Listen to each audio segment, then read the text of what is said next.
Acho que tem que ser bem, mas tem que ter bastante inteligência emocional, né, para conseguir se manter ali estável durante toda essa montanha russa, né? Uma coisa que você disse, eu acho que é um ponto em comum, que a gente conversa muito quando a gente chega em casa à noite, é que você falar com as pessoas é algo que leva muita energia, né? Você tem que estar atento sempre a todos os detalhes. Às vezes a pessoa fala alguma coisa, você tem que entender o que ela está falando, você tem que interpretar bem o que ela está falando. Isso vai só te desgastando. Não, e eu falo que... Mais que fisicamente. Energia mesmo, E né? a faculdade não te ensina a lidar com isso, né? É incrível, né? Eu lembro que meu primeiro atendimento de saúde mental, eu estava na residência, e aí eu virei pro meu preceptor e falei, olha, fulana disse que o relacionamento dela não estava legal. Aí eu conversei com ela, falei, não, você tem que terminar mesmo, né? Igual... E aí meu preceptor virou pra mim e falou assim, Thay, tá, mas a gente não deve falar pra pessoa o que ela pode ou não pode fazer. A gente tem a função de acolher, de ouvir. Às vezes você pode até fazer uma pergunta ou outra para induzir que a pessoa pense de forma diferente, mas as escolhas são elas que fazem. E isso eu aprendi na residência, não foi na faculdade, né? Não foi durante a vida de modelo também. Tive que chegar na residência para entender como acolher e como ouvir de verdade uma pessoa. Muito inteligente ele. Sim. Sem induzir de fato, né? Cara, sem mas decidir pelo outro. olha só, né?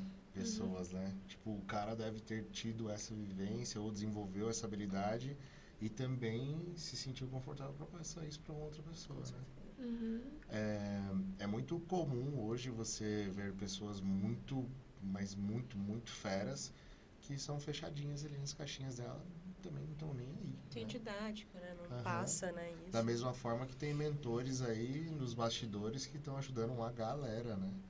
Eu super apoio o seu plano de ser De testemunha fomentar de Jeová. Eu acho que é legal, cara. Com certeza. Além do mundo tá muito chato, eu acho que tem uma galera aí que tá indo pra um lado muito, tipo... Mas eu acho que o que eu mais acho bonito é esse olhar inteiro. Esse olhar por um todo. E não só depois que aconteceu um problema, né? Não só a ponta, a doença. Olhar um todo. Então, isso eu acho muito... Eu acho que a gente tá... Eu vejo que a gente tá num momento de vitrine, sabe? Por exemplo, o que você falou sobre o curso. Como engenharia, por exemplo, ninguém fala o que a gente vai passar no dia a dia. Lá no curso de engenharia, legal, a gente aprende a calcular milhares e milhares de coisas, mas quando você vai para um canteiro de obra, onde tem 5.000 funcionários, de fato, quem que falou para mim que... Acho que foi você, né, que falou que a galera tava fazendo teste do bafômetro na portaria. Foi. Foi você que falou? Foi eu que falei. Então, e é uma realidade, cara. É uma realidade que é comum. Eu escuto isso, eu acho comum, porque eu sei que é assim, mas nunca que isso foi falado e talvez vá ser falado, né? E talvez se você não tiver essa malícia, você perde uma vida. E assim, tem vários mecanismos que são desenvolvidos dentro do aspecto profissional ali, para que a gente evite isso. Então, você tem, por exemplo, um DDS, que o técnico de segurança vai lá, chama a galera toda, orienta, fala do risco, fala que quando você está em casa, quando você está trabalhando, a sua família está te esperando em casa, então você tem que tomar cuidado e tudo mais. Mas isso a gente não aprende na faculdade. Não, acho que muita coisa fica fora. Se você talvez tiver um bom mentor ou um bom profissional ali contigo, que eu acredito que é o que você quis dizer ali com seu orientador, cara, vai fazer diferença na vida de muita pessoa. Sim, liderança faz diferença, né? Em qualquer área. Ótimo ponto. Eu acho que que medicina tem residência, né? Ele tem essa... especificamente a residência, mas qualquer outra profissão, quanto antes a gente começa na prática, se a gente puder ir praticando e enquanto está estudando, melhor. Porque eu não acho que nenhuma faculdade vai te dar a base, a vivência, a casca que a gente precisa ganhar quando está trabalhando. Eu acho que nenhuma grade curricular vai estar lá. Agora você vai aprender como entrar numa reunião e falar sobre tal coisa. Não tem. E isso é prática. Então, o quanto antes a gente puder fazer as duas coisas juntos, melhor. Daí a gente vai evoluindo mais rápido, eu acredito. Não, total, cara. Outra coisa que eu ia perguntar, que eu deixei aqui também é... eu não perguntei, você não falou o seu lado... Como é que você cuida do seu espírito? O que você acredita? Olha, eu sou de base espírita, né? Eu sou da terra do Chico Xavier. Eu sou de Uberaba, do Chico Eu não sabia que Xavier. era o Chico Xavier de lá. Então, minha família inteira é espírita, eu cresci no espiritismo. Acho que desde a pandemia eu me distanciei um pouco. Eu costumava ir sempre uma vez na semana, tomar passe e tudo. Atualmente faz um tempo que eu não faço isso.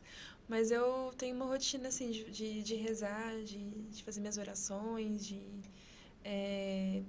acho que a meditação também, eu não pratico tanto, né, quanto antes. Mas eu fiz um curso chamado Vipassana, não sei se vocês já ouviram falar. Não. Ele é um curso de meditação, ele tem uma duração de 10 dias, e são 10 dias sem comunicar com ninguém. Cara. É um curso bem intenso. Caraca, que sonho. Eu vou falar isso daí pra todo mundo. Gente, eu tô fazendo um curso aqui. Daí, alto curso, nem comprei o curso, tô fazendo. É muito bacana, assim, e o mais legal desse curso... Vestibular pro curso. Assim, então, pra entrar no curso, você fica 30 dias aqui sem falar com ninguém. Não fale comigo. Você tá maluco? Puta sonho, cara. Sonho, Depois você manda não, o link aí. você enlouquecer. Você não é seu sonho, não. Cara, mas eu falo, mas esse Muito curso bom. mudou a minha vida. Esse Sério? curso, ele foi muito importante. Foi antes de ir pra Itália que eu fiz esse curso e ele... Você era muito novinha. Eu era muito nova. Hora de renovar, amiga. Já Já arrumou não na lançaram base uma ali, ó. V2, não? Uma V3? Não, mas eu fiz esse curso 4 vezes já. Ah, tá. 40 dias sem falar com ninguém. Que maravilha. Que sonho. E ele é uma meditação do Buda, né? Que o Buda ensinou. E depois o Goenka, que é um indiano que faz as transmissões. É uma meditação que existe no mundo inteiro, os cursos, né? Aqui no Brasil a gente tem o centro no Rio de Janeiro. Eu acho que eles estavam para fazer um centro também em São Paulo, em Curitiba. Mas enfim, eu sei que o do Rio de Janeiro é o mais forte, Miguel Pereira. E aí E são cursos mantidos por doações. Então, se você não quiser pagar nada, você não paga nada. E fica lá os 10 dias aprendendo, meditando. Então, ele é muito Legal. puro. Eu acho que isso traz Nunca até ouvi mais falar pureza sobre pro curso. E aí, o que é interessante? São gravações do Goenka. E essas gravações, elas são traduzidas, né, para vários idiomas. Então, qualquer lugar que você for do mundo, quero ir, sei lá, para Portugal, não que é português, mas quero... Mas não é nosso português. Tudo bem, tem que ter a tradução. Quero ir, sei lá, pra Tailândia. Uhum. Você vai estar lá o Goenka com a respectiva tradução. Uhum. Então, isso traz Que muita... massa. Conexão. E aí você sabe que é pureza. Você sabe que qualquer pessoa do mundo vai usar a mesma técnica para fazer essa meditação. Isso te aterra, te volta pra você mesma, pra... A meditação me ajuda, principalmente em momentos que... É porque a meditação, ela ensina você a olhar para você, para os seus sentimentos, né? Então, por exemplo, você tá ansiosa ou você tá com raiva, você sente ali um calor subindo. Então, o que a meditação te ensina? Olhe para isso que você está sentindo sem reagir. É basicamente isso, a meditação.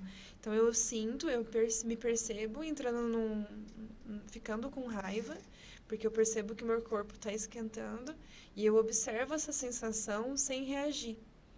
Eu observo, eu volto a consciência para minha respiração e para aquela sensação e tento não reagir. E eles falam que todo sentimento, toda sensação que você tem no seu corpo, ela passa. E é verdade, né? Sim. Então, a meditação me ajuda muito nesses momentos ou de raiva ou de ansiedade, que eu sinto o coração às vezes dar uma acelerada. Aí eu observo aquele coração acelerando.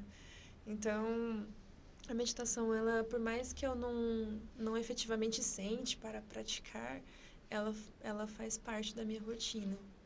De te voltar pro seu eixo, de te manter. Sim. Eu acredito muito que Deus fala com a gente de várias formas, né? Você já sentiu em algum momento em que você tá ali olhando para um paciente, ouvindo aquela história, aquela situação em que você fala uma coisa que você putz, isso aqui eu também preciso, tipo, não no sentido de medicamento, obviamente, mas no sentido de olhar para esse contexto da pessoa e entender que aquilo talvez seja uma resposta para o que a gente precisava de algo. Já teve algum momento assim que você se viu em uma situação? Uhum, sim, sim. A gente aprende muito com o outro, né? Não só na relação médico-paciente, na relação aluno-professor também, mas em vários momentos. Muitas vezes eu sinto até que eu sou um instrumento, né? E isso é muito forte. Porque às vezes eu falo uma coisa e eu penso, gente, de onde eu tirei isso que eu tô falando, sabe? Então, às vezes eu acho que nem sou eu que tô falando ali, nem sou eu que tô guiando. Eu acho que eu tenho tenho uma espiritualidade por volta, assim, ao redor, que me ajuda, que me instrui, que me guia. E sim, assim, às vezes a transferência e contra-transferência que a gente fala acontece todos os dias. Então, às vezes você está diante de um paciente com uma situação muito parecida com a sua, que você está vivendo. Então, às vezes você está com uma perda, né? Você tá em luto. E aquele paciente está falando do luto que ele está sentindo. E é muito forte. Aí você tenta dar uma segurada na sua emoção, né? Porque isso é um processo de transferência que a gente fala. Para tentar... Na medicina ou no espiritismo? Na medicina. Existe esse termo, transferência contra transferência. E aí, esses dias mesmo, eu ainda não entendi o motivo, mas uma paciente me compartilhou que tinha perdido a filha. E foi muito forte para mim, o relato dela da filha. Paciente jovem, muito jovem, né, 20 e poucos anos. E tudo, o jeito que ela falava, assim, me emocionou muito. E aí eu falei, com certeza houve ali uma transferência, contra-transferência, mas eu ainda não identifiquei da onde.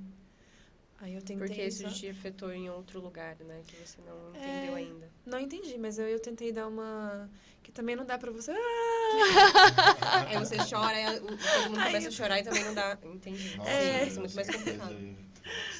Não, Nossa, sim. É que assim, tem casos e casos, né? Claro que tem casos que você não consegue segurar a emoção e tá Sim. tudo bem, né? E aí somos seres humanos. Exatamente. Isso de que médico não pode ter vínculo, médico não pode... Eu acho isso... Não existe isso. Na relação de pessoas, entre pessoas, sempre vai existir essa transferência, o vínculo. Faz parte. E isso tem que ser usado a nosso favor. Até para até melhorar a questão do avaliação médica, o diagnóstico, sabe? Então, eu sou a favor do vínculo. Vínculo. Do vínculo. Eu é. super concordo. Uau. Que papo. Olha, nem parece. Eu tô olhando ali, já? 1h20. Não, deixa eu ver. Passou sem nem perceber. Tá muito bom, deixa rolar. Sim. Abre a malinha de ferramenta aí.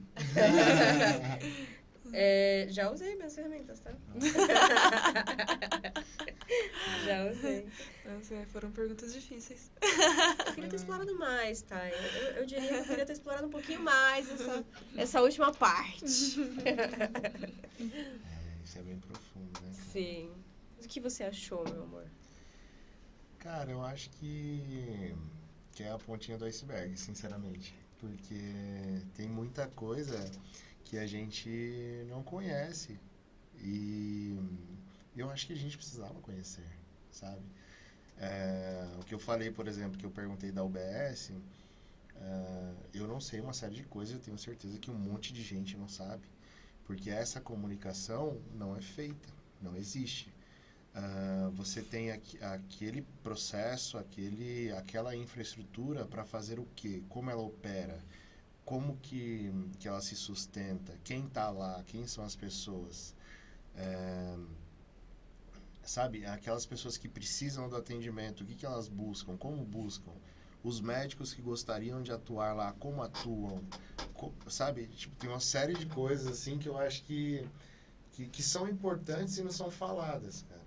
Eu acho que é a sensação que eu tenho, assim, é o que me pega. A gente fala...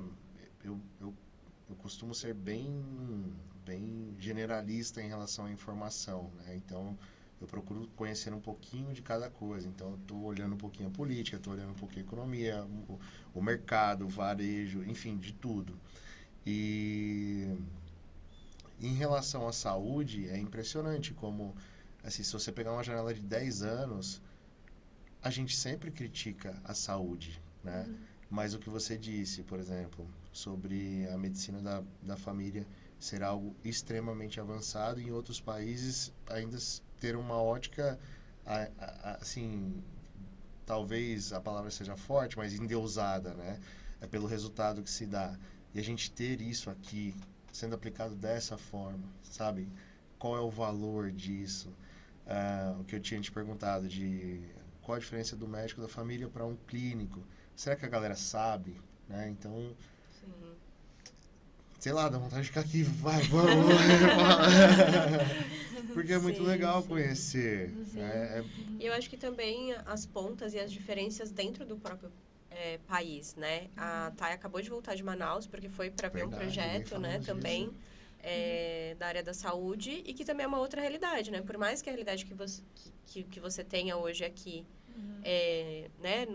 Na capital paulista, dentro de comunidade, fazendo esse trabalho, ainda assim você consegue ver a diferença e como pode ser muito mais difícil dentro ainda do próprio país, né? Gente, eu tava comentando com o Flávio, eu falei, lá, se eu não me engano, são 62 municípios, e desses 62 municípios, se eu não me engano, só 8 ou 9 têm acesso terrestre. Os outros são por acesso por água.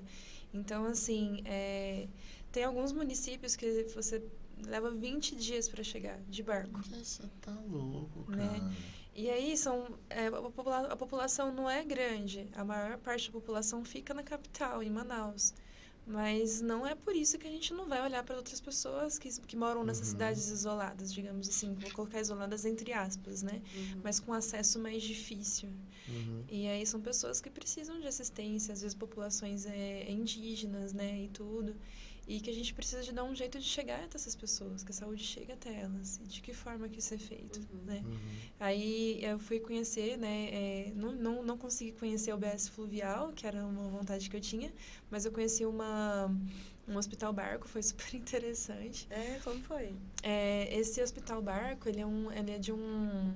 Faz parte de um trabalho voluntário, na verdade, né? Mas eles trabalham juntamente com o SUS. Mas é um hospital que tem uma infraestrutura que eu achei inacreditável. Tinha centro cirúrgico, enfermaria. No barco. No barco. São Gente. 6 consultórios médicos, raio-x, dentista. Incrível, Caramba. incrível. E aí dormitório também. Iniciativa privada? Iniciativa privada, e eles contam com a colaboração do SUS também, numa parte do governo, né? Tá vendo? É Legal, isso. né? Que legal, meu. Mas é muito mais. E eu fiquei com vontade, eu falei pro Flávio que eu tô pensando terminando o mestrado, eu quero ficar, porque eles fazem expedições de 7 dias. Eles ficam 7 dias navegando, e aí depois eles voltam, ficam 7 dias em Manaus. Aí eu tô pensando em fazer uma expedição, porque depois eu aproveito para conhecer um pouquinho. Eu não consegui tanto turistar por Manaus. E foi uma cidade que, nossa, que mexeu Gostou. muito comigo. Eu tive uma sensação de, tipo, quero morar lá, sabe? Não. Agora não. Não agora. Mas que delícia de cidade. Não vai sair de São Paulo agora, Fernanda. Eu amei, pessoas muito acolhedoras. Mas é uma realidade que eu nunca ia imaginar. Nunca imaginar que tem pessoas que demoram 20 dias para deslocar para uma capital. Isso é muito louco. É impactante mesmo, cara. É assim, é surreal. Como o Brasil é gigantesco, né? São muitas realidades diferentes dentro do mesmo lugar. A gente tem umas peculiaridades, assim, né? Que abrangem várias pequenas coisas, né? Eu vi um negocinho no Instagram de 2 mulheres conversando, 2 cariocas conversando. Não sei se vocês já viram. E eu mandei pra uma amiga minha do Rio. Eu falei, cara, isso é verdade? Não sei se vocês já viram que ela fala, que é uma mulher falando assim, não, aqui no Rio, a gente quando vai comprar o carro, a gente sabe se cabe ou não um fuzil dentro do carro. Em pé, fuzil em pé. Pois assim? é. Se couber um fuzil em pé, a gente não compra. Esse carro é desvalorizado. Aí, tipo, o cara falou assim, você tá brincando, né? Aí a outra, não, é verdade. Eu falei, mas como assim? Aí, beleza, passou. Aí eu falei com a Nath. Eu falei, Nath, isso aqui é verdade? Ela falou, é. Porque, assim, se couber um fuzil em pé no carro, tipo uma Duster, assim, cabe um fuzil em pé, a galera rouba pra usar no tráfico. Meu Deus. Realidade. Cara, é absurdo. É absurdo. É muito incomum, cara. Sim.